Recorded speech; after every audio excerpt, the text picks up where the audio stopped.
10-4, Forkers. Call sign Sea Monkey here on the ones and twos. Last week, our boys went to the curling club and they took Ona Fellow along and dressed up in, respectively, a pumpkin, a loon costume, and a nose with a mustache and glasses, and then Lark just shaved his head really nicely so he looked kind of like a different person, and they went in there and they kind of tried to formulate a plan for how to communicate with Clive between the portal and the third lane.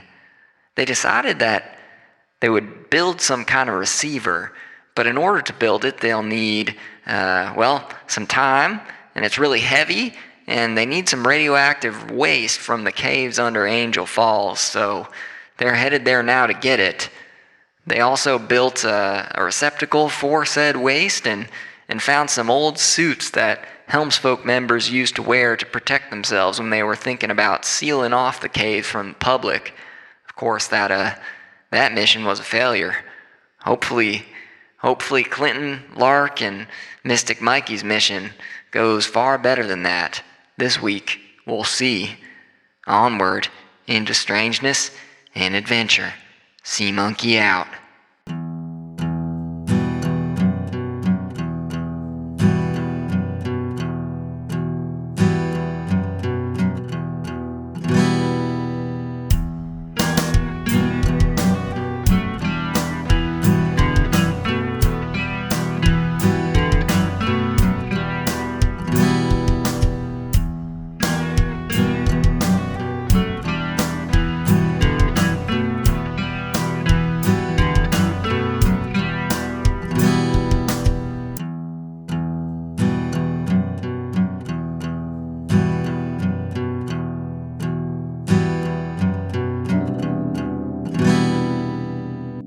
Hello and welcome to Moon Fork. It is an actual play Monster of the Week podcast, and I am here with my, co-conspirators. We could call them that. We could call them the players of the game. Let's go around and introduce our characters. I will say your real name in real life before we transport ourselves to the world of Moon Fork, and you can say your character's name. So let's start with Jack. I play Leopold Lark, just in case people forgot, And I'll popcorn. Sorry, shit. Fuck. Yeah, no, you can popcorn. We just kind of interrupted ourselves a couple times there. We're like 2 minutes in. I'm fucking everything up. No, it's really my bad. To Tyler. Yes. Yeah, this is Tyler playing Clinton Brooks, and I'll continue the popcorn over to Tommy. Sorry, Johnny. Shocker. Hey, that's okay. Yeah, Mystic Mikey is my guy. I feel like we kind of ran the gamut of emotions there, where we had me and Jack being a little frenetic, and then Tyler was just hella low key, and then Tommy came in right in between those two, which is awesome, and I think somewhat representative of our Earth personalities. Before we dive into the parallel universe, I have a question for Tommy. Tommy, were you number 17 on William and Mary back in the day? Yeah, that was my first number. Yes, because I think I have your white jersey that has like the seal on it. And I was thinking about it because I was unpacking at my new place and I had it and I was like, this is one of my favorite jerseys. And now I talk to that guy all the time. That's sick. That's fun. That's cool. So it lives on. I don't know how that ended up with you, but I'm glad you have it. I think you just gave it to me. I was just I was a random freshman to you. At homecoming or something. I was like, here you go. Yeah, exactly. Nice. Those are the best jerseys we ever did. So I'm glad. I'm glad it has a good home. Yeah, I mean, we can definitely do a sharing program if you want. If you want to relive the glory days at all, just come visit. Hell yeah. Well, we'll continue that generous sharing spirit in the world of, I almost said Twin Peaks. Wouldn't that be exciting? But it's not that. It's kind of its off-brand, stupider little cousin, Moon Fork. And in Moon Fork, we've got a situation going on where the players are heading over to the kind of cursed caves in Angel Falls. And in those caves is a kind of radioactive liquid that Mystic Mikey believes can power kind of an interdimensional ham radio that he is building. And last episode, he fashioned the receptacle for that kind of toxic waste. And it is a perfect receptacle because Lark reminded Mystic Mikey to use lead. And that really got him over the finish line with building that. The only problem is these are the caves in which the well-meaning Helms folk turned into cultists and is apparently now occupied by a big scary monster that you've heard about from the guy who is a high schooler doing an internship, wants to start a nature center, and was wearing a fish costume, who you still don't know his name. And I was like saying that a lot a few episodes back, trying to get you to ask his name, but no one ever did that. So I'm going to tell you his name right now, just kind of as like a teaser, kind of a just a motion of good faith for the audience. Like, they've stuck around so long, they deserve a bit of an Easter egg. And his name is Barty Stuffing.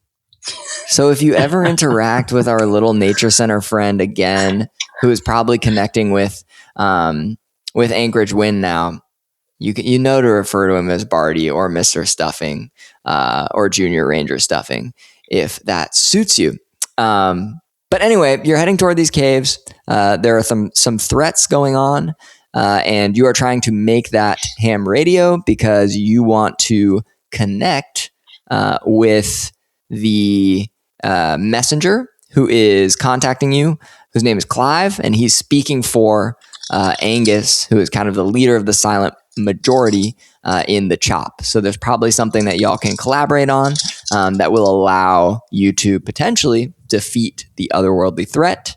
But first, you got to find a way to communicate. So that's where we're at now.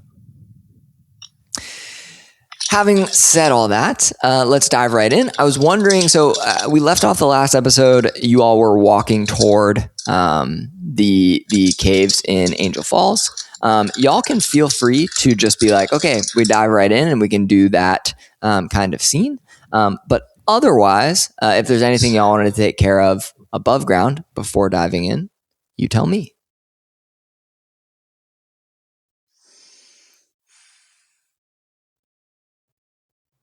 I'm going through like my mental character Rolodex. Like, is there anything I don't know.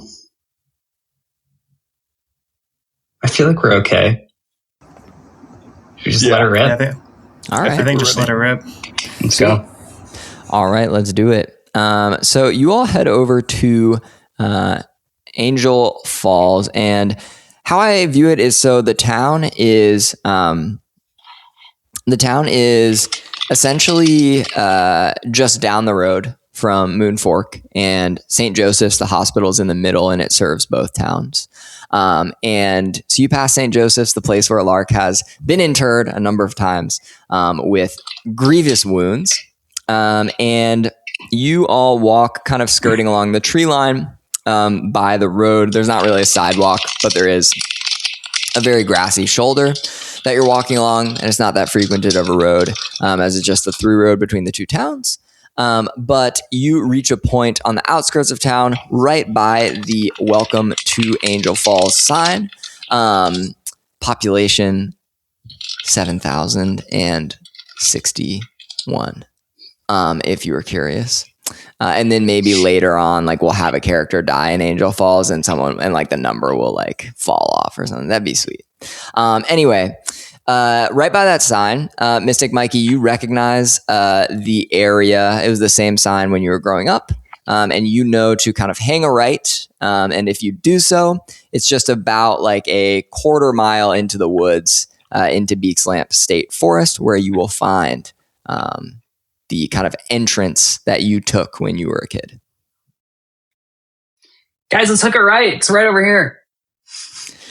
And you do that, and you come upon, so in kind of Pacific Northwest forests, we've got a lot of kind of pine needles and moss, and the ground is very soft. So as you're walking along, you're kind of padding along this soft forest floor. Some areas are actually considered rainforests in the Pacific Northwest, which is interesting because it's not really the climate you usually think of. And you come upon a feature that is relatively distinct for what you are used to. And it is kind of this like strange crevasse where it's like you've got these rocks that are relatively circular. And they are, it almost looks like there's been kind of like a landslide or like a sinkhole because the rocks are almost at these like jagged angles jutting into the ground in a way that like leaves slight space between each one. And so Mystic Mikey, it seems like when you came, it was a little bit more like easy to navigate. And in fact, some folks in the town kind of had this amateur spelunking group that would go down there for different tours, but that appears to have kind of all gone out the window after some of the grisly things that have happened in the caves. And so this entrance that you knew, which was even marked at one point, is now relatively dilapidated, but it seems like you all could get down with some effort. Yeah, it's just through here. It's a little blocked off, but we'll be fine. Come on, guys. And Mystic Mikey goes ahead and shimmies through the holes. He's a little guy.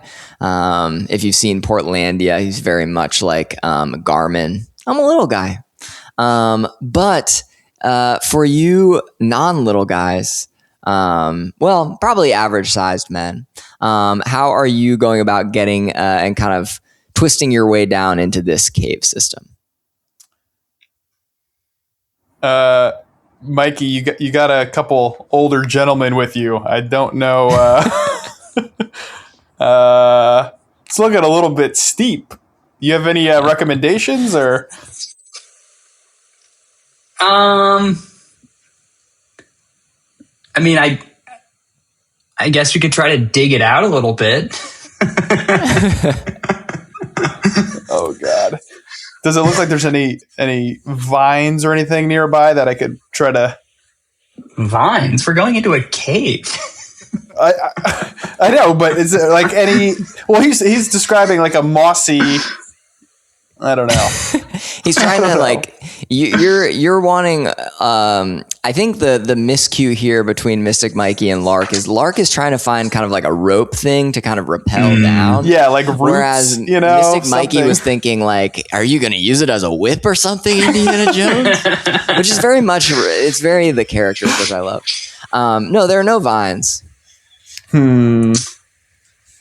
Basically, what this is amounting to is like y'all can just kind of try to do what Mystic Mikey did, but we're gonna have an act under pressure roll to see if something kind of crumbles or goes awry. And either of you can make that roll. I'm gonna try to help Clinton down as we go down together. Okay. Great. What is the modifier for under pressure? I believe it is plus cool. Nat 12. Yeah, I got 11. Okay. So Not so hard at all, Mikey. Yeah, see? Mystic Mikey just obliviously is chilling out down below, and he sees his friends kind of pop in, and he's like, yeah, that's how it was always going to work. And you all are in the kind of landing of what appears to be kind of like just a dark cave. You feel you definitely feel like a moisture down here that is a lot more intense than what is above ground, even though it is kind of fall moving into winter in the Pacific Northwest, which is always, obviously a rainy time in itself. This is kind of a darker, more encompassing moisture that makes you feel puts you on guard. So the only way that you can move now is forward, but there will be some choices moving forward after you get a little ways.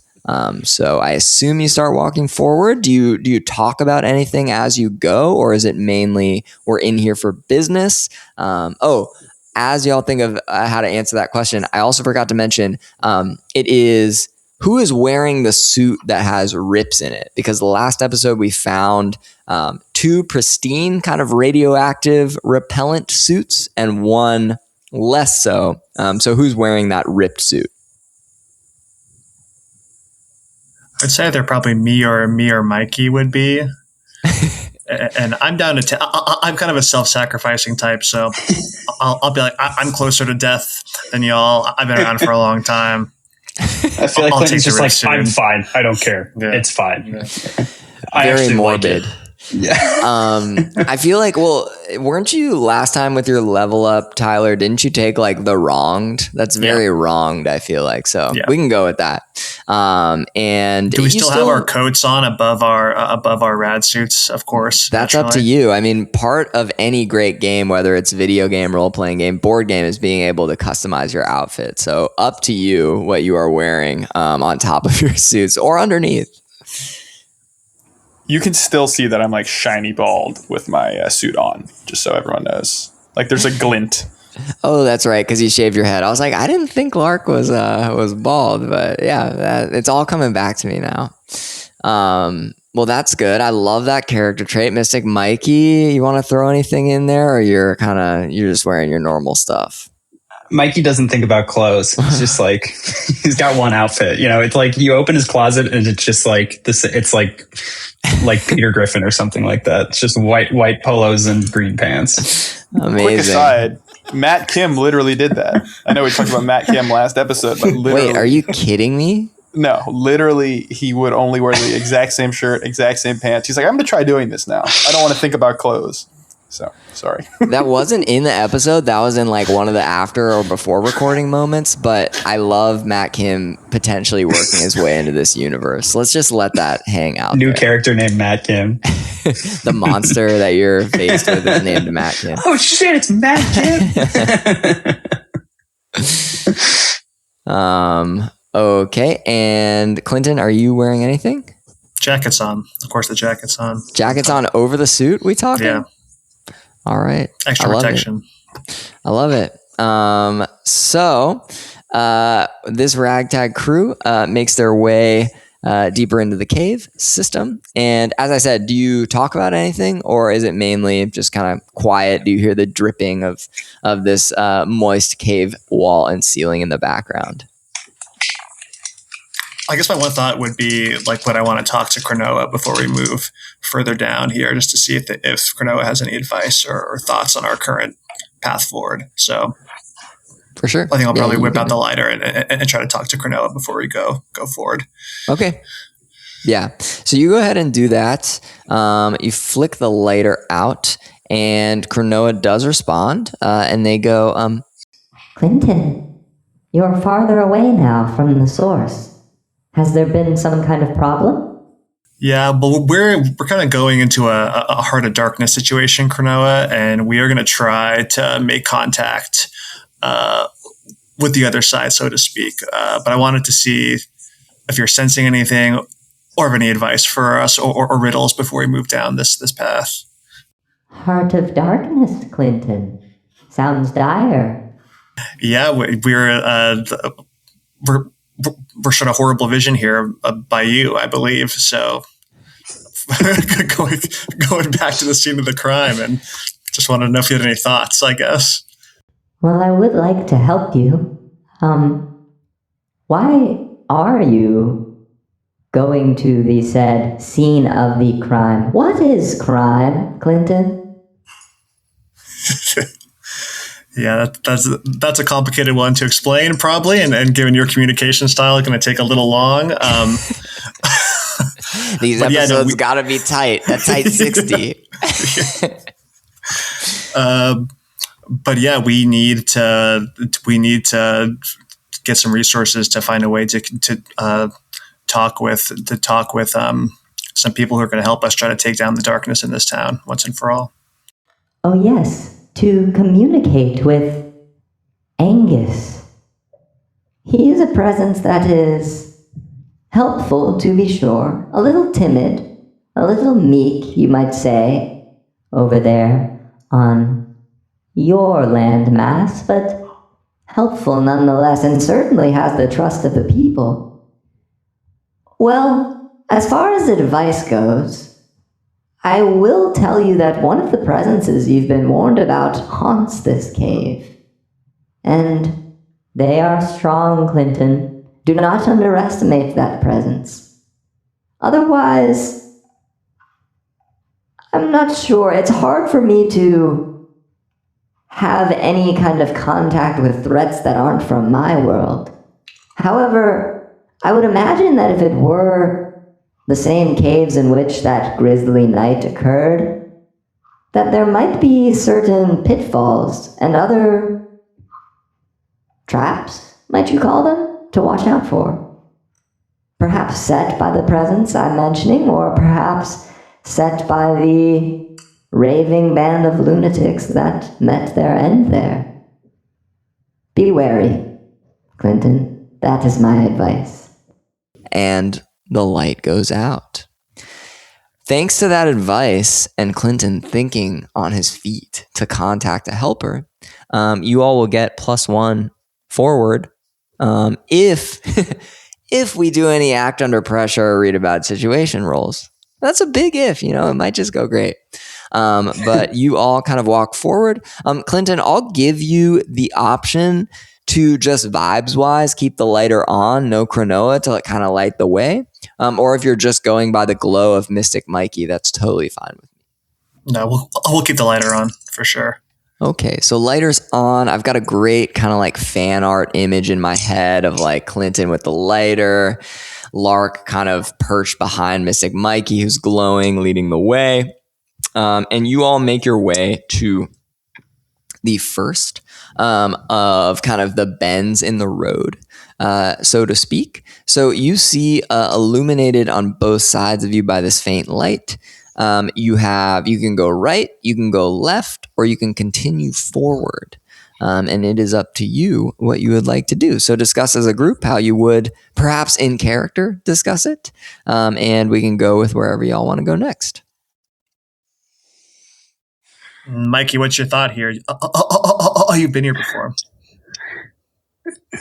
My thing is that I just love going every direction, Well, okay, this is out of character. But I'm thinking the last level up that you did, Mikey, you got something with your memory, right? So I'm wondering if that would be helpful here. I do. Oh, yeah. Guys, I'm getting a transmission from my dark past. Because this feels like a dark past situation too, like it's dark in the cave. It sure does. For sure. Like the darkness of the cave is reminding me of my past. Okay, I can take a plus weird roll to trawl through my memories for something relevant to the case at hand. Okay, love it. Let's go for it.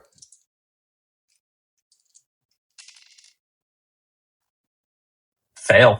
So no, never mind. Don't remember shit. Okay. Yes. So as you are trawling through those memories, you feel so. At this point, you've done it like a couple times where you've kind of had these memories of the cave like layered on top of, right? With kind of these things that you hadn't remembered before. And you get that similar sensation as you're trying to like autonomously attempt to do that and sift back through the memories. But you feel this like physical pain in your head when you try to do it yourself, when it's not kind of like just coming to you subconsciously. And your whole body kind of locks up for a bit in a way that I imagine is very alarming to Lark and Clinton, seeing this kind of Mystic Mikey, like almost seizure moment where that ends kind of in like rigor mortis on the ground. Maybe not mortis, but rigor or whatever you would call it, just kind of a paralyzed person. And Mystic Mikey kind of collapses to the ground, I imagine like clutching his head. And Mystic Mikey, you take 1 point of damage as trying to kind of trawl through these memories hurts you psychologically. Ow. Mikey, Never I'm mind. so sorry. I shouldn't have asked you to scroll through your dark past. I like literally like lock up and like start planking, just like on the ground. You're stuck in a Plank. T-pose. Yeah, Mikey, I'm so sorry. You're exercising. bro froze. But eventually, Mystic Mikey, you do recover from this, and y'all still have to make a choice. Yeah, well, one thing that I also have is I can tune in to a monster or a minion, so maybe that could help as well. So Yeah. that's a plus weird roll. So I'll try that, which I kind of would imagine like not talking to Cronoa, but kind of just like I'm feeling the lighter and kind of doing like a left, center, right kind of feeling thing. Yep. And I missed that. And it might be a situation. I'm not sure if people can help me on this, but it might be good too, because if I miss, then the monster becomes aware of me. This could also be a good luck situation if you have some luck still. I don't think we burned much luck. I do have luck. Yeah. So, And, I mean, it's the sort of thing where, like, definitely feel free to do whatever you'd like here. The monster becoming aware of you at this juncture, just as far as like stakes go, it's like there are probably 3 outcomes for what could happen in these caves, right? The first is that you kind of sneak around the monster completely. You don't encounter them, whoever they may be. The second is that you like loot some places and discover some information and then fight the monster. And the third is like you fight the monster now, right? So even if you use luck, you might still end up fighting the monster, but you might find out more before that, right? So it's up to you. Yeah, Could I do think give him a big smack on the back? You could, Clinton, was it a roll that could be helped? Like, was it a 6? Yes. Okay. Yeah, this was a 6. Yeah. So someone could definitely help if they can narratively justify how they would be helping Clinton, commune with a monster. I was thinking it was similar to like Mikey, where he's also freezing up a little bit, and I was going to try to restart the computer manually by giving him a big smack on the back. But it does seem like Lark has powers of just common sense and kind of real world. I mean, if Lark doesn't have that, then what does he have? So let's give it a go. That's a good question. No hair. So roll help out, Lark. Okay, what's the modifier in help out? Sorry. No worries. I'm looking at cool. Cool. Okay. You do have +1 cool. We established that last episode. I know. I've been thinking about that. I got it. Amazing. Okay, so you bump Clinton's roll up 1. The help out stat is on a 10+. Your help grants them +1 on their roll with no side effects. So that's awesome. And what does a partial success get you, Clinton? Yeah, so this says we gain +1 ongoing while acting on the answers of one of these questions. Where's the creature right now? What is it planning to do right now? Who is it going to attack next? Who's it regarded as the biggest threat? Okay. So I guess I would probably want to ask, where is the creature right now? And then maybe we can make a decision to not go that way right away, potentially. Okay. Yeah, I will also give you the option of basically like, if you want to learn what one of the paths holds entirely, you can do that. But if you choose that option and say, I want to choose that option and go right, the monster might not be there. So then it would just be narrowing. So it's like you would be sacrificing knowledge of the monster to learn knowledge of like where something is. Yeah. So classic kind of rogue mechanic. Which one do you want to do? That sounds good to me. Okay. I'll learn some information about the right path. Okay. Yeah. So the right passage, as you kind of sense what this monster has been up to, you get these like echoes. You kind of start to see these like basically these shadows made of like dark blue flame, kind of start to work their way around the right passage. And you see kind of this monster shape, like, tramping along that passage, and they place a small object down at the end of it. And then you see them trigger, or I guess kind of, how would you say it? Maybe prime a trap. So at the end of the rightmost passage, you see when this shadow kind of melts away, you see it is actually Lark's gun at the end of the rightmost passage, and some sort of trap that you all will have to navigate. So that is kind of the dead end on that side of the passage. It does seem like having a gun is useful. Do we think enough to go risk this trap? We could try to disarm the trap. Yeah, definitely that would be a part of it. And now you all would have +1 in general, and I'll give you another +1 forward going right since you know everything that's there. Generally. I think we should try to disarm the trap. Yeah, let's do it. Fuck it. Sweet. So you all head right. The cave actually slopes upward slightly. And Mystic Mikey, you remember this from kind of just walking around your childhood. One of your favorite memories was kind of testing the different inclines of the different paths you could take in here, because the caves are like, when you thought about caving, folks usually thought about just going down, down, down. But these caves actually have some different elevations than what you always found charming. So you all walk slightly uphill for about a minute or two. And you and Clinton, you start to sense that this trap that you saw, the shadow, which is kind of an echo of what had happened in the past, Prime, is coming up. And it has to do with a panel in the wall, but you're not exactly sure what about the panel or where exactly it is.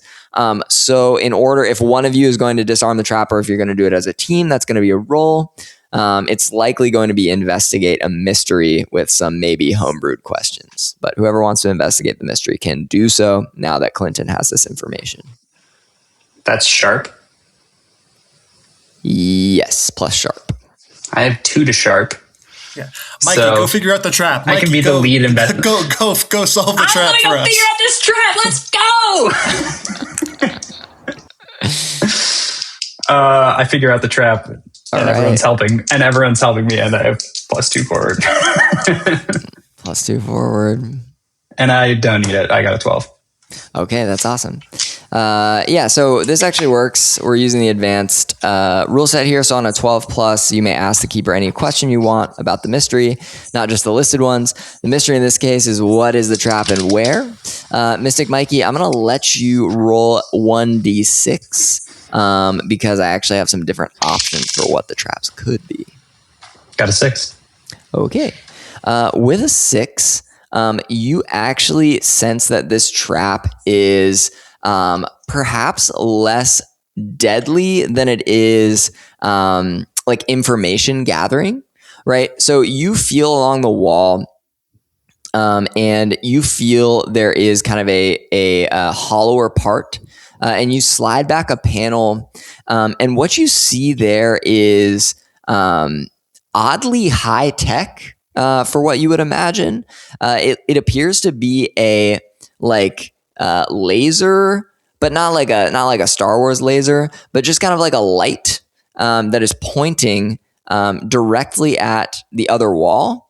And it seems like as you kind of try to get a sense of the technology that is driving this light, since you are a materials-oriented person, you sense that if anyone enters the beam of the light, like for instance, if the light starts to say like go on a person instead of the wall, or if anything walks by it, the person that set the trap will be notified that they're there, right? So it's not like you get shot with an arrow, but it is like you alert whoever is around to your presence. So you see this and just barely pull your hand out of the way as you kind of get a sense for what it is. And you have successfully identified the trap and what it is kind of doing. And so all you would have to do to, ostensibly all you'd have to do to avoid it is just kind of like crawl on your hands and knees so that it's not like, so that you can just go under it. It's not a very advanced thing beyond that. Guys, there's going to be a really cool movie that comes out in a couple of years called Mission Impossible. And I saw it in my dreams. And, or maybe it's Matt out. King comes in and goes, what does Mission Impossible have to do with the puzzle? there's a part where he dodges lasers. And all right, but we just have to crawl. We don't have to dodge anything. We just got to crawl underneath them. It's actually pretty straightforward. So sweet. Well done, Mikey. Great identification on that one. Yeah, 6 was like the lamest one. So very much to this show's. I think it's just it's our spirit. I love it. You got the like little laser light trap, but you crawl underneath it. And I imagine Clinton, that's got to be tough for you. Those old knees. But you successfully do it because you rolled so well and you have +2 forward. And you just make it to kind of this little grotto area. There is a lake of water, a little underground lake, which you would assume is full of the somewhat diluted toxic waste. Of course, you find Lark's gun, as was decreed in the vision. So, Lark, what do you do when you find your gun? Well, I don't. Problem is,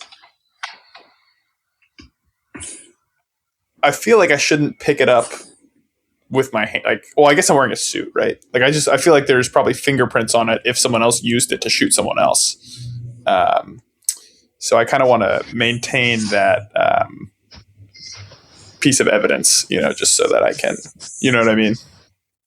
We had already, I think, established that there was at least a rumor going around that your fingerprints were on the weapon, and they knew that it was what had killed the Bigfoot, the guy wearing the Bigfoot suit in the back of Valentine's. But that has not been corroborated because you have been running from the police. So you're not exactly sure. Okay. Well, either way, I'll just pick it up with my gloved hand because I'm wearing this big ass suit. And then I'll just check the chamber, spin it around, see if there's any bullets in there. Yeah. So you kept it clean, and you were a responsible gun owner, so you actually kept the bullets out and the safety on when you were at home. But it has actually been loaded up fully, and it now it's a revolver. It has 5 of the 6 cartridges inserted. So you've got a gun with 5 bullets. Okay.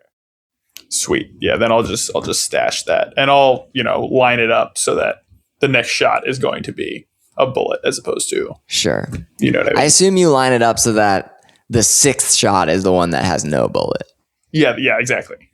Correct. Yeah. I mean, we can get creative with it. If you want it to be the 3rd shot, that would probably be like dramatically interesting. But yeah, that's logical. And then now the group is faced with an interesting decision that I always like in video games. So I kind of wanted to build it in here, which is, since you are at this, pool that ostensibly has some of the waste in it, you can choose to like collect that and see how it will power the device and avoid any other danger.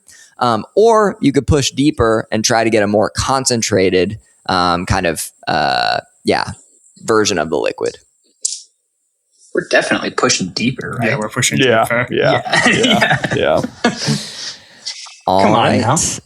So you all head out, avoiding the trap on your way back as well. And you make it back to the area where you were, which now just has 2 potential directions where you could go, which is either straight from kind of your original direction or left. Personally, all right, Lark, you choose. Yeah, I lean left. So let's go left. Yeah, let's go left. Okay, sweet. So you all make it to... You head left, and you're definitely going downward this time. And it actually gets to the point where the floor starts to kind of, you feel it dropping away to the point where like walking still would feel like a little dangerous, like a little sketchy and scrabbly. So you're faced with a decision here. You could like try to climb the rest of the way, or climb down into the darkness. Or you could go back. So you're going like pretty steeply down right now, and it feels like it could turn into more of like a scrabbling and or repelling situation.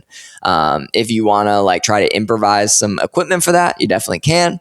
or if you want to just try physically to kind of brave it yourself, you can, or you can go back. Up to you.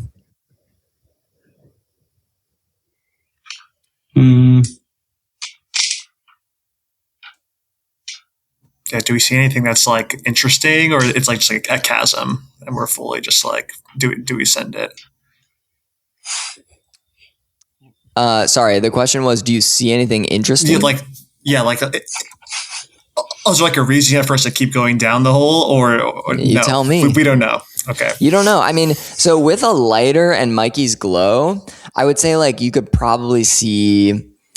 Gosh, I hate that we're American. I always hate saying shit in feet because it's like no one understands that in other places of the world.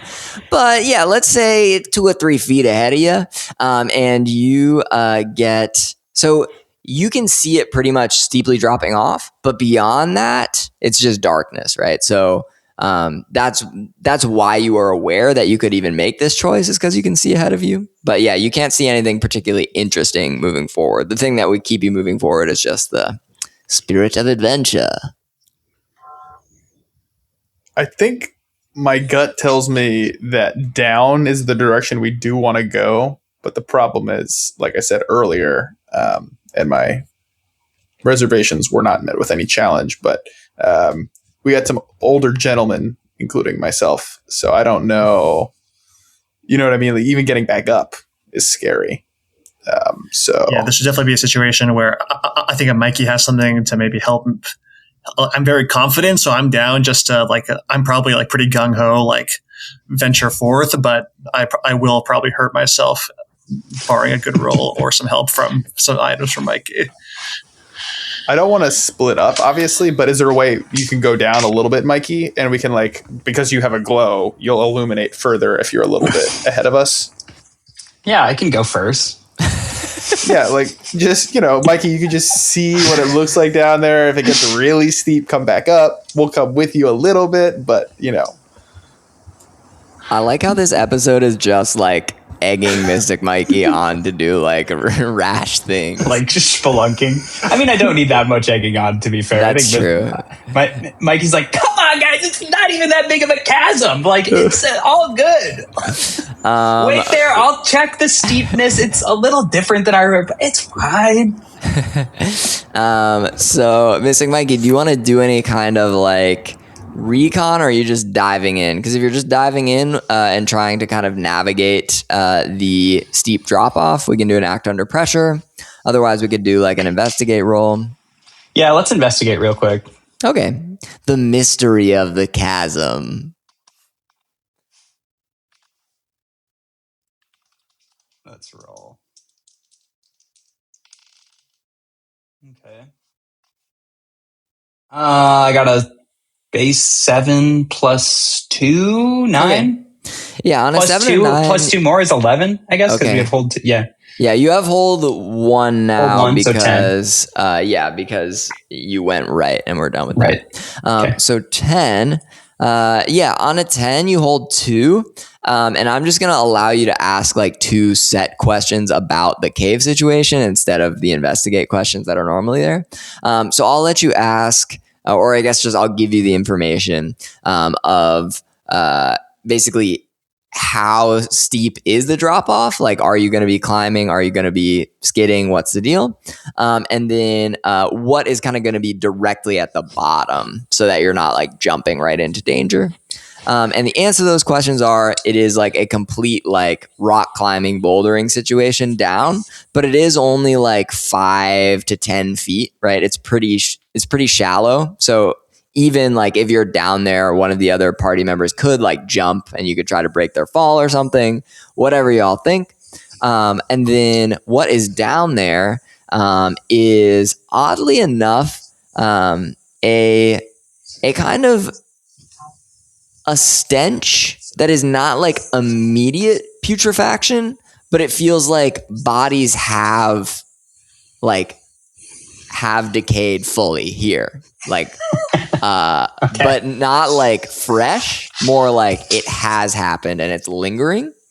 And you also find kind of one of those, like a ratty and tattered version, but a cloak the color of the one that you saw in the vision that you had. Guys, it's like a sprained ankle situation at worst. I mean, just climb down here. It'll be fine. I'll climb down first.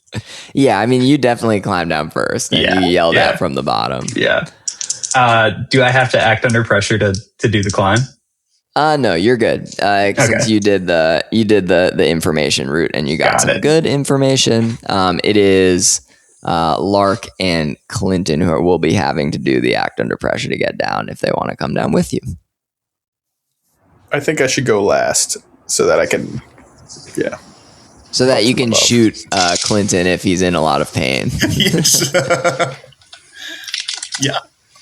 Okay. Act under pressure. I'm definitely interested because of the cloak, and that's like my alarm bells are ringing. So yeah. And I got a 7, but we're holding 1, right? So I got an 8. Yes. So on an 8, with act under pressure, I'm going to give you a worse outcome, a hard choice, or a price to pay. And since we've already established that this is sprained ankle territory, we'll say that the price to pay is that you kind of slip off the last, say, like 3-4 feet down and land hard on your ankle. You take 1 harm and you're limping a little bit, but you are down there. Hell yeah. And Lark, what are you up to? Boys, I'm not feeling too good about this. Yeah, you hear Clinton go, Yeah, I got a 6. Actually, 7. Because I got the 7 +1. You got it. Oh yeah, you're 7's good. Yeah. Since we already did the sprained ankle situation, I'm going to say that your worst outcome, I don't know, it's kind of like you see, the thing I'm posed with now is like, I could come up with some batshit thing that could go wrong. But instead, I think we should just have you take 1 harm. What do you want the harm to be, though? Let's say you fall on your rumpus.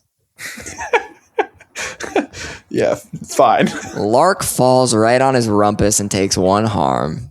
And you all are now all down in the cavern with 1 sprained ankle, 1 bruised rumpus, and 1 glowing boy. And who wants to look at the cloak? If anyone, you could just trample over it and keep going. Totally up to you. I'll look at the cloak for sure. Yeah. All right. Clinton picks up the cloak and examines it. I imagine kind of like a geriatric Indiana Jones. And kind of works it over in his fingers a little bit. You do recognize the Helm's Folk insignia kind of stitched onto it. And you also see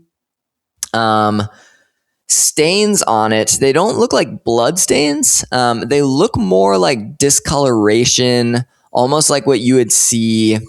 I mean, I don't know if you would know this. They look like dark stains of some kind. Could be anything, right?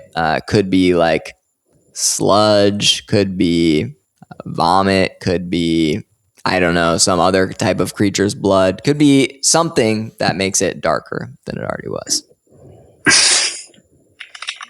Okay. Guys, this cloak is stained, but it has a Helm's Folk HQ logo on it.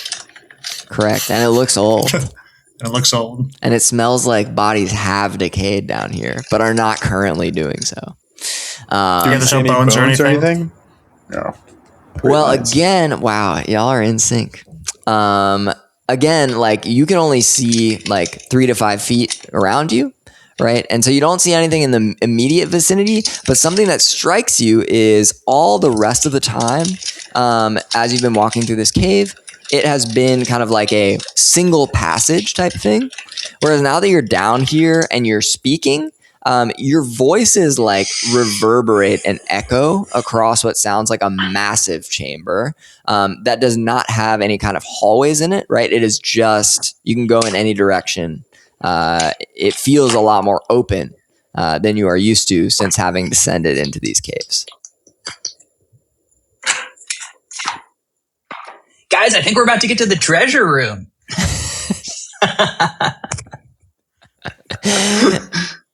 Matt Kim comes in again and goes like, "What the fuck is a treasure room?" Matt, what's up, dude? Hey, I had a bunch of the same outfit, and I cheated at poker. Me too. I don't cheat. Not a cheater. All right, bye. Got to get back to William and Mary. Okay, bye, man. And he Probably exits true. the dimensional rift, and you all are left with what direction to go. And you can get granular. You can tell me like right, but diagonally. You can tell me I'm treating it like a compass, right? We're like a top-down view. So you can say like north, northwest, southwest. These are but a few of the compass directions. So it's like a big open room with a bunch of like spokes coming off it, like passageways like that? No, less Okay. passageways. Think more just like a big open room you can run Got it. anywhere. Yeah. Okay. Guys, let's hug the left wall and just kind of go around. I was gonna say Well, the you exact don't same know thing. where the left wall Oh, is. So you okay. could walk until you find a wall. That's possible. Well, we came down from a wall, didn't we? Like So we're you came down from like a passage, right? But it seems like you kind of dropped into a larger chamber. Yeah.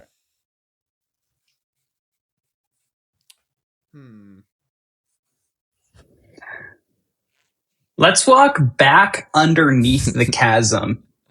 I don't know like why, but that just seems like the right thing to do. It's just like take a 180 and just like walk the opposite direction of where we just Right. dropped. So you all dropped from like the ceiling, basically, you can imagine. Yeah. It, and you're trying to parallel where you walked before that, like back to the quote unquote, Yeah. like three-pronged road Yeah. place in the road Yeah. above.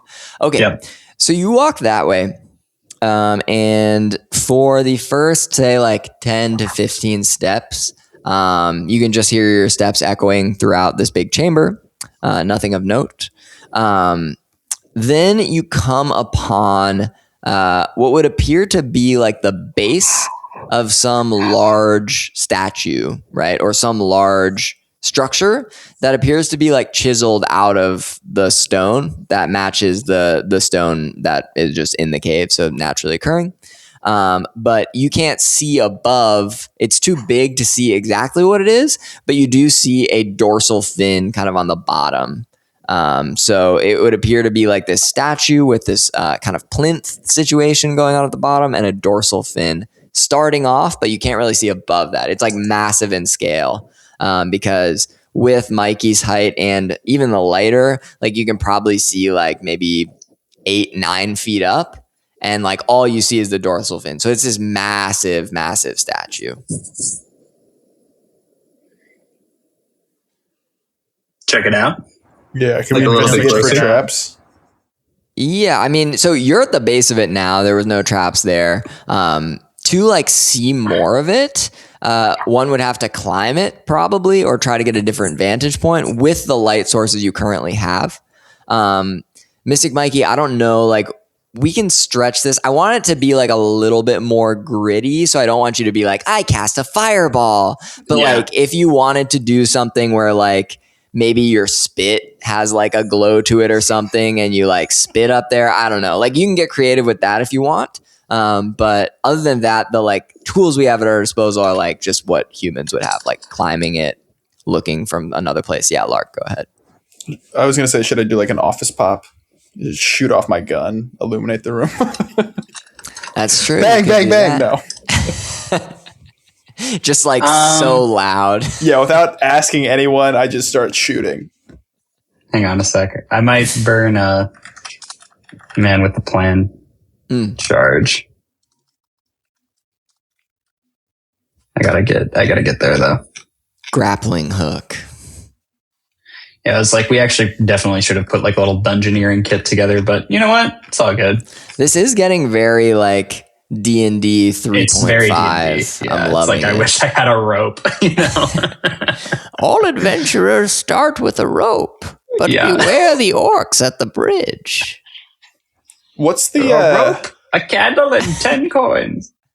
Are we worried about getting lost here? Is this a situation where we need to do some sort of active remembering? Like, should we like Hansel and Gretel the situation? Even That's better not a yet bad than idea. Hansel and Gretel, let's just say a Greg and Wart situation where you leave some candy behind you. That's an Over the Garden exactly. Wall reference. If you haven't watched it, do. It's quite good.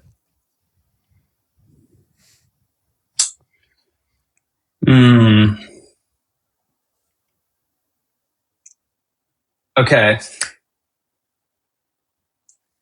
I want a floodlight to illuminate this entire chamber. Wow. And like a generator to power it. And I'm just gonna try a preparedness roll to see if I can get a big ass light to light this place up. And if it doesn't work out, like you've got a flamethrower. Yeah, exactly. I could just let one fly. +1. Yeah, I got exactly a 10. Okay, great. So what is a 10 on preparedness? It just, you got it? I just have it. Yeah. Sweet.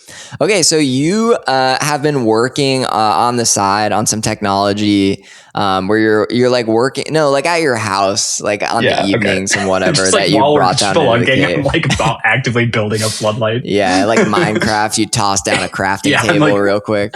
Yeah. Yeah, so in your free time, you've been working on this like mini generator, which is like way ahead of its time, like probably ahead of its time for 2026. But you've tapped into some kind of galaxy brain stuff. And you toss that down, connect it to this floodlight that you've been carrying on your back. I'm imagining it like this cool like backpack style floodlight that you kind of like telescope up into like a larger structure, and you connect it up with a wire, and suddenly the room is flooded with light. Right now you are kind of in, I would say, imagine you've walked like a third of the way in the direction that you could have, right? Which equals, since you were already like maybe directly in the center of the room, equals like a fairly small portion of the room. So right now you have like, say, a third of the room unlit behind you. And you have the statue and everything that you walked away from illuminated. And what you see is the first thing that strikes you all since you were examining it, is the statue. And it appears to be just kind of like a classic mermaid, right? So it's really tall. It's about like 12 feet tall, which makes you question like how far down you actually are right now, because a lot of the cavern above you didn't feel like that, and it didn't feel like you climbed down that far. But this huge mermaid, although it's less like the Little Mermaid and more like kind of like the Greek myth mermaid, or the mythological mermaid. If you've seen the Odyssey recently, there are the sirens, a lot more like that, right? Where it's kind of this ever shifting, very deceitful creature. And it has these sharp fangs, and long hair and scaly skin, but kind of with like a humanoid torso. Right. And then, and very expertly crafted, right? Like it's not really crude at all. It seems like someone spent a lot of time down here making this, an expert craftsperson with their hands. And even more striking is very Piranesi-esque. I don't know if anyone's read that book, but this chamber is full of statues. Right. So you've got this mermaid creature. You've got things that look like regular sea creatures. Like you see a massive starfish. You see SpongeBob. You see Squidward. No, just kidding. You see like a sea anemone. Right. But you also see these kind of like these abominations of kind of these half humanoid, half fish creatures, kind of in the style of the one that actually came above ground in Moonfork when Linda Pugh was found dead. And you recognize it, Mystic Mikey and Clinton, as the sort of thing that they were trying to stitch together in your vision, right? And then around each of these statues, or some of them, I should say, the like sea creature statues, not the ones that look like half humans, half sea creatures, but the actual sea creature statues, you see what appear to be piles of bones, remains, kind of like put in like a orderly fashion around the circular plinths, right? And you see, say there's like the statues you can see, there's about 5 of them. And so you would imagine there's 2 or 3 more behind you in the darkening portion. And around each plinth is scattered like 4 sets of bones, it would appear, in like these orderly piles. And so all in all, you would imagine there's about like 20 sets of bones down here. And that approximates, right, at its peak, how many Helm's folk there were. Right. So this appears to be like the final burial site of the folks who disappeared in these caves, but you're not exactly sure what's going on other than that. And as you make your way kind of toward the back, hugging the wall of finally, as you mentioned, you illuminate the entire room, and it's exactly the same, right? You see a few more statues illuminated in a similar style. And around all of the ones that are actual sea creatures, you see a seahorse, you see the sea anemone, you see a star, right? You see just kind of this regular fish-looking thing that if anyone were a fishing expert, you would know what fish it is. I'm not sure if anyone is.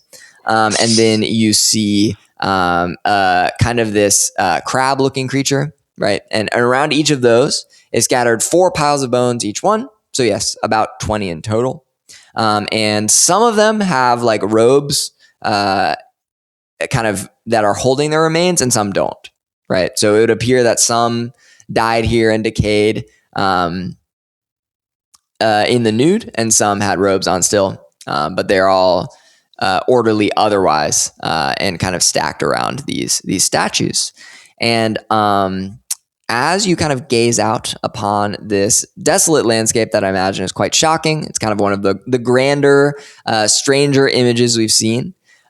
You hear above you kind of it's not the footsteps of like a giant, like they're not clumsy, but you do hear these very loud and confident footsteps, not getting closer to you, but merely stalking the kind of caverns above. And we will end it there. So we've got more adventuring to do next time. But what a vision to end on. Thanks for playing, y'all. Weird America, would you give me this one thing? It's medieval, but it's as modern as something on the radio or the phone you can't put down. Weird America, I'll be seeing you around. Weird America, I'll be seeing you on the swells today.